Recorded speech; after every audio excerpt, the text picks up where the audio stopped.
కానీ కోరహు కుమారులు మాత్రం ఏం కోరుకున్నారంటే, మాకు మందిరం చాలయ్యా, మాకేం కావాలి? మందిరం చాలు మాకు.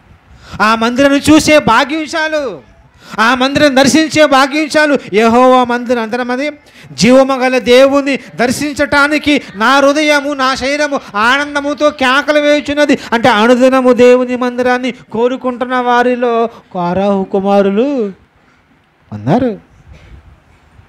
దేవుని మందిరాన్ని కోరుకోవాలి, ప్రార్థన వెళ్ళిపోవాలి, వాక్యం వెళ్ళిపోవాలి, ఆరాధన వెళ్ళిపోవాలి, అక్కడ ఆత్మీయులు ఉంటారు వెళ్ళిపోవాలి.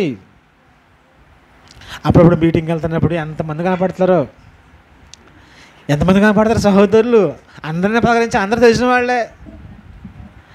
వాళ్ళని చూడగానే కడుపు నిండిపోతూ ఉంటారు చాలాసార్లు నాకైతే. ఎందుకంటే ఉత్తప్పుడు ఎవరు కనపడరు.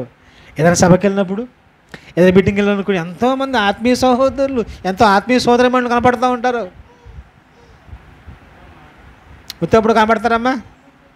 కనపడతారా? కనపడరు. వాళ్ళని చూసి వాళ్ళని పలకరించటం, వాళ్ళతో మాట్లాడటం, వాళ్ళ క్షేమాన్ని తెలుసుకోవటం, అది ఎంత ఆనందంగా ఉంటుంది, అది ఎంత సంతోషంగా ఉంటుంది. అది దేవుని కుమారుల యొక్క లక్షణం, అది భక్తిలో ఒక గుణం. అది దేవుని మందిరానికి వెళ్ళిపోతే అక్కడ నా ఆత్మీయులు ఉంటారు, నా సహోదరులు ఉంటారు, నా సోదరిమణులు ఉంటారు, ఇగో నా పిల్లలు ఉంటారు. వారి వద్దకు వెళ్ళిపోయి వారితో గడపాలి, వారితో గడపాలి.